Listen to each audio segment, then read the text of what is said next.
Eu não posso negar. Eu vi um dia, quando eu estava orando, eu tive uma revelação. Algo sobrenatural me foi revelado. Eu, Simeão, veria o Messias antes da morte. O Filho de Deus, o Salvador do mundo. Eu o veria. Teria em meus braços aquele que salvaria a humanidade. Eu o teria.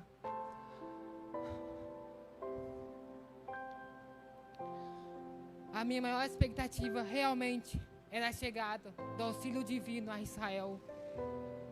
Eu esperava a consolação e me foi prometido o próprio Cristo. Um dia eu fui levado ao templo em Jerusalém. Eu sentia como se não estivesse caminhando, mas sendo guiado por Ele, levado pelo Espírito, nas asas do Espírito. Em meus braços, aquele menino que para muitos, eu sei, marcaria como grande fracasso, mas para tantos outros será motivo de júbilo e graça. Ele será mal compreendido, será alvo de contradição, mas a rejeição provará quem de fato possui integridade. Os meus olhos viram o Senhor, contemplaram a salvação.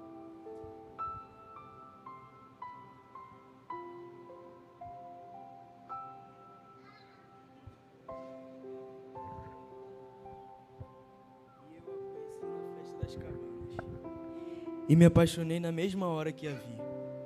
Quis me casar com ela e contei para os meus pais.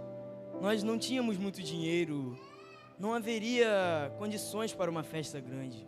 O gado já havia morrido, mas parece que o amor falou mais alto, sabe? Então falei com os meus pais e eles viram a realidade em nós. Então resolvemos nos casar em Caná, na Galileia, um pouco antes da Páscoa. Meus pais conheciam Maria e José e o filho deles, um maravilhoso filho deles. Então resolvemos convidar eles e os amigos do filho. Eles se divertiam, casamento e festa. Ele parecia celebrar o amor. Ele nos olhava com um olhar diferente, como se fosse da família. Mas não haveria muito dinheiro. E aquilo me preocupava, até que o pior aconteceu. Acabou o vinho no meio da festa. O que os convidados iriam pensar? Um casamento sem vinho. Não haveria alegria naquela união. Mas quando dei por mim, Maria conversava com as serviçais. Jesus estava ali. Jesus estava ali. E eles trouxeram alguns potes desses de pedra, usados pelos judeus nas purificações cerimoniais. E Jesus mandou que enchessem os potes com água. Que loucura ele iria fazer? Me preocupava por ser motivo de escárnio, de zombaria. Eu não sabia quem era aquele homem. Eu não o conhecia no íntimo. Então, um encarregado da festa me chamou. E eu me lembro muito bem das palavras dele. Todas as pessoas servem os melhores vinhos no início da festa. E quando já beberam bastante, servem os inferiores. Mas você deixou o melhor para o final. O primeiro sinal dele foi no meu casamento. Eu ouvi dizer às multidões: a minha carne é a verdadeira comida, o meu sangue é a verdadeira bebida. O sangue, o vinho, a água, os potes de purificação com água agora tem vinho. Purificação viria pelo sangue, o sangue de Jesus.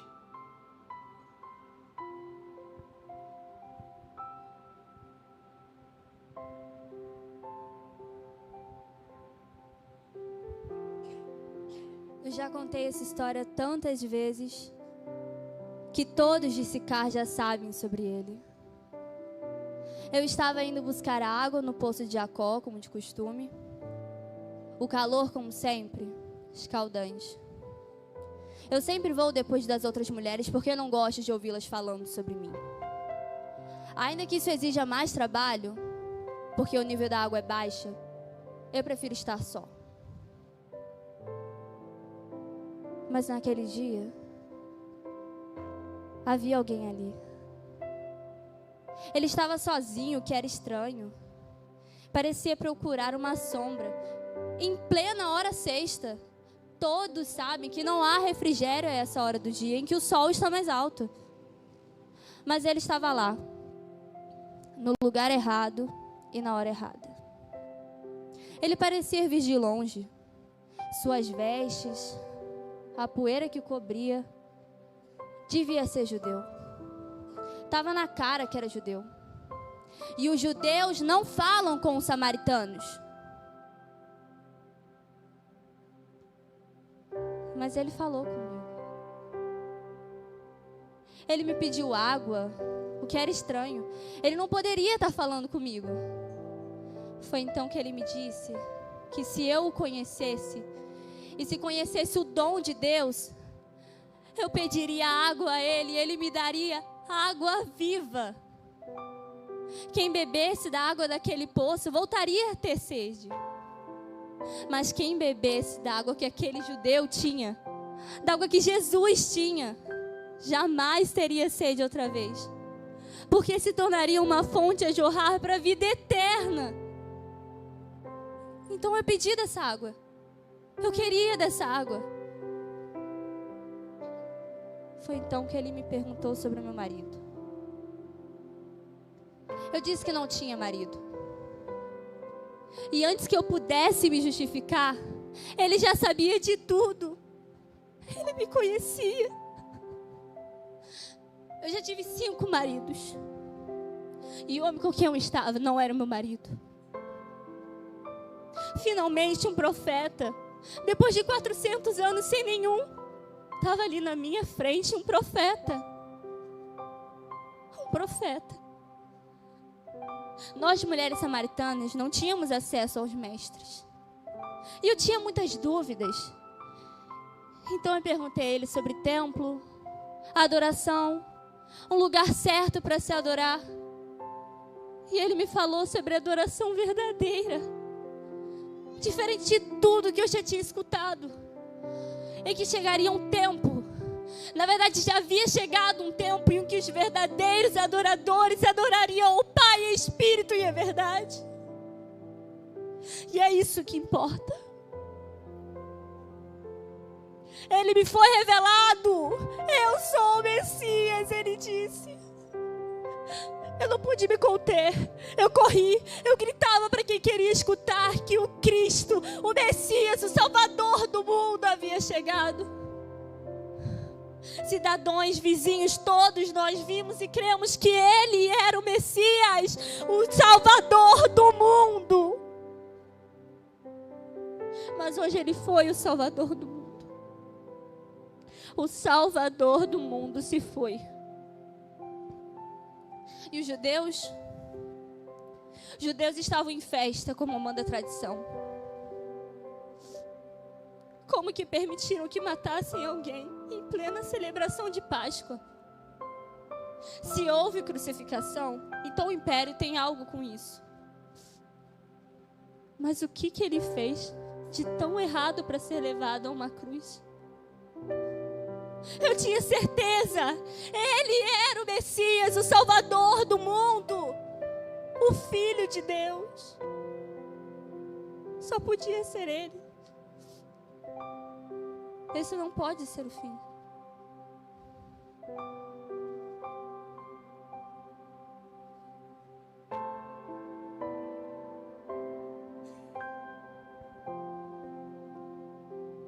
Nós não pescamos nada naquela noite. Uma noite para ser esquecida. Limpamos nossas redes e voltamos para a praia. De repente veio uma multidão e eu não entendi nada, mas na frente dela vinha um homem diferente. Ele subiu no meu barco e pediu para que o afastasse da areia.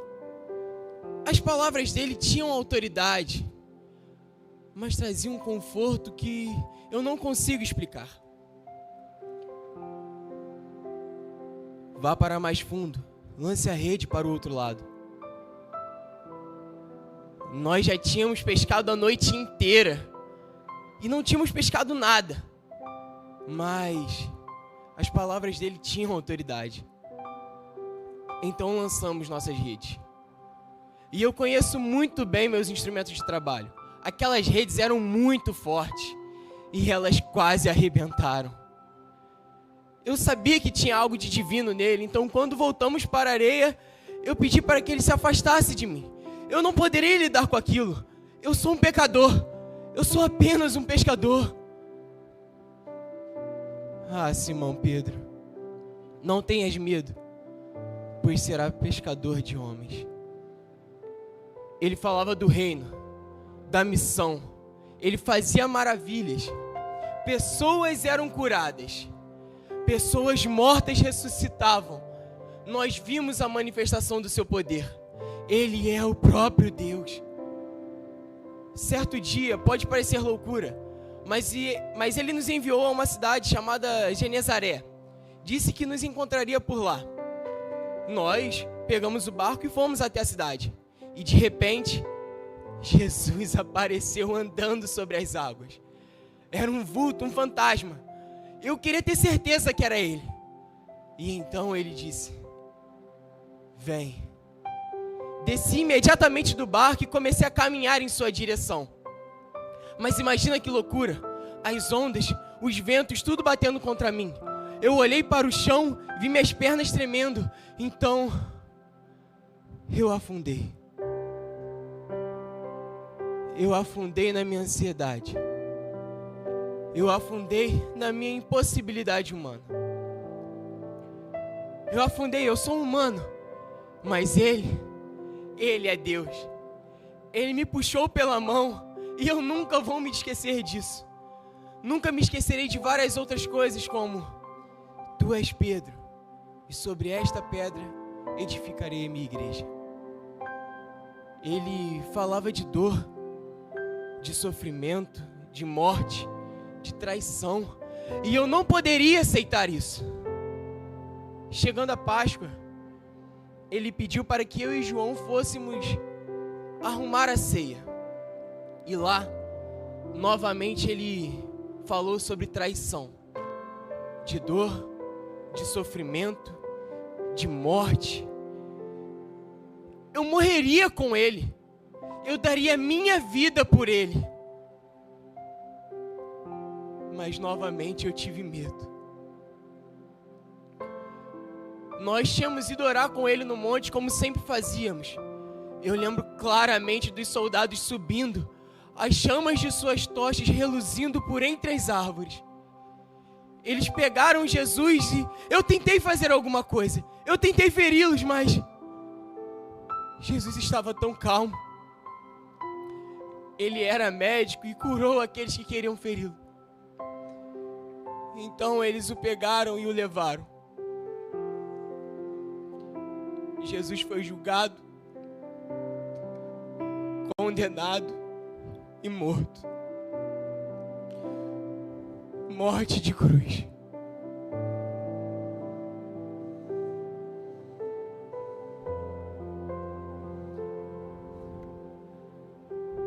Após a sua morte, nós, os discípulos, nos reunimos em uma casa.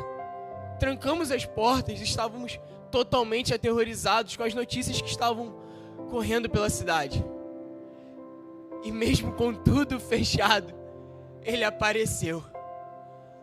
A paz seja com todos vocês. Não há impossibilidade para ele. Eu voltei à pesca. Eu queria esquecer tudo aquilo. Então eu voltei a fazer aquilo que eu era realmente bom, aquilo que eu era especialista. E mais uma vez, virando a noite e não pescando nada, Jesus aparece e diz: lance a rede para o outro lado. Nós somos totalmente dependentes dele. A ordem que ele nos deu foi de ir, fazermos discípulos e pregar a sua palavra. Ele disse que nos deixaria um consolador. Disse que subiria aos céus retornaria ao Pai, mas que voltaria para nos buscar. Eu vivi tudo isso com Ele. Eu vi ao Senhor, Ele ressuscitou e Ele está vivo, e Ele vai voltar. Eu vi Jesus.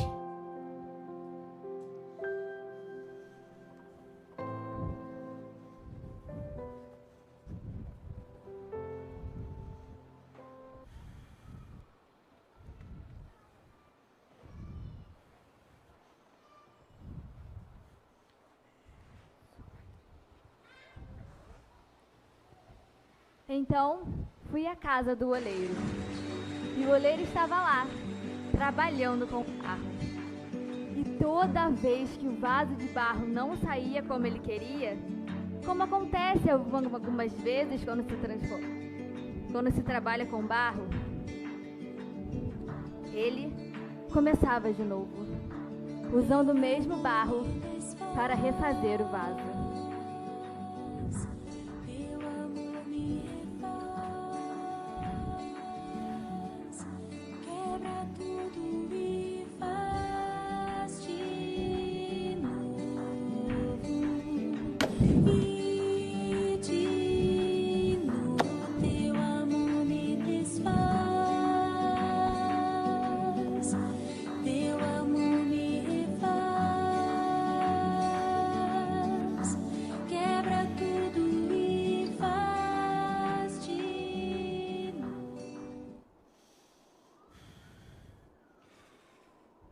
Não há nada que eu tenha começado em você que eu já não tenha terminado.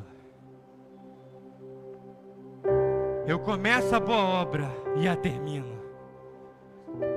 Eu faço as feridas. Eu sou o bálsamo. Eu permito a tempestade. Faço a terra florir. Estabeleço a escuridão da noite. Faço o dia amanhecer. Transformo o deserto em jardim e terra seca em torrentes de água. E quebro o vaso, corrigindo todas as suas imperfeições. E faço de novo.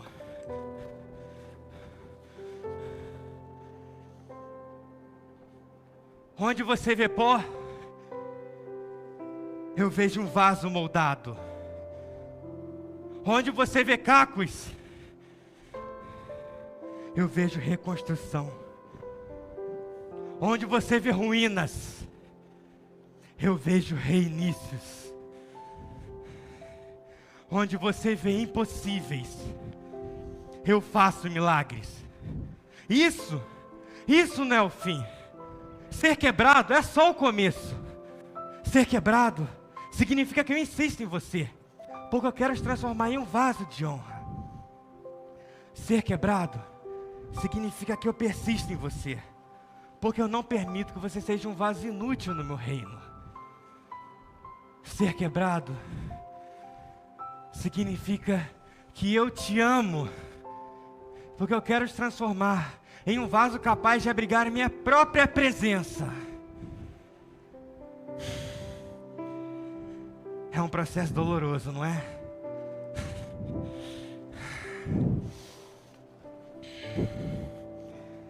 Lembra, eu fui ferido pelas suas transgressões e fui moído pelas suas iniquidades. O castigo que te traz paz estava sobre mim. Sobre minhas pisaduras vocês foram sarados. Ao Pai agradou moer-me, me fez enfermo. Coloquei minha alma na morte, para que vocês tivessem vida. Me fiz pecado, para que vocês fossem perdoados.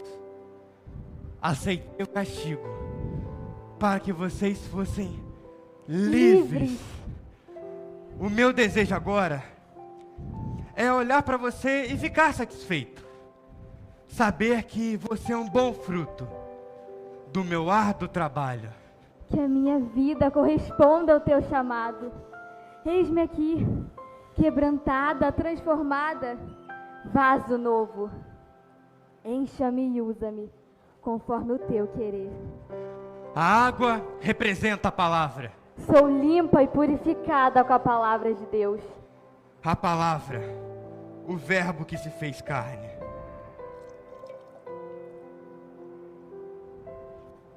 É o próprio Jesus vivendo em mim. O vinho representa alegria. Sou preenchida com alegria. A minha alegria é a sua força. A alegria de ser filha, Serva, noiva, amada, amiga. A alegria da salvação. A alegria de pertencer ao Pai. O azeite representa a unção. Deus, enche meus dons com unção. A unção que cura e que te capacita.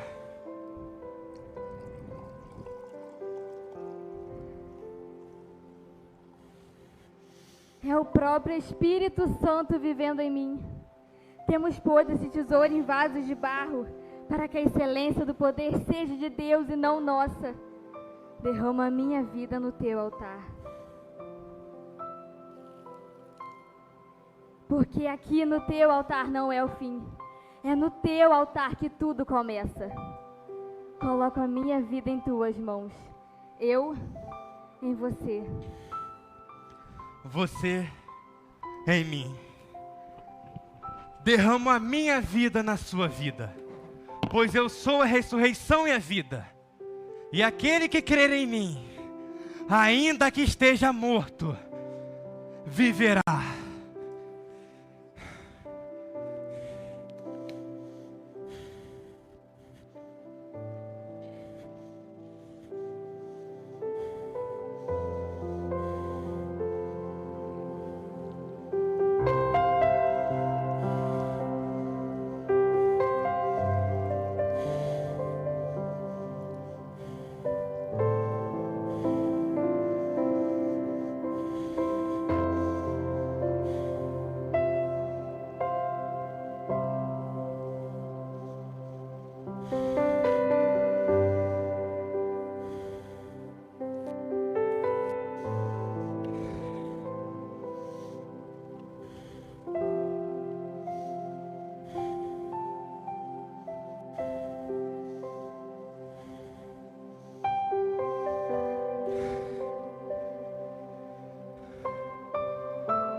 Igreja minha, eu sou o Deus de recomeços.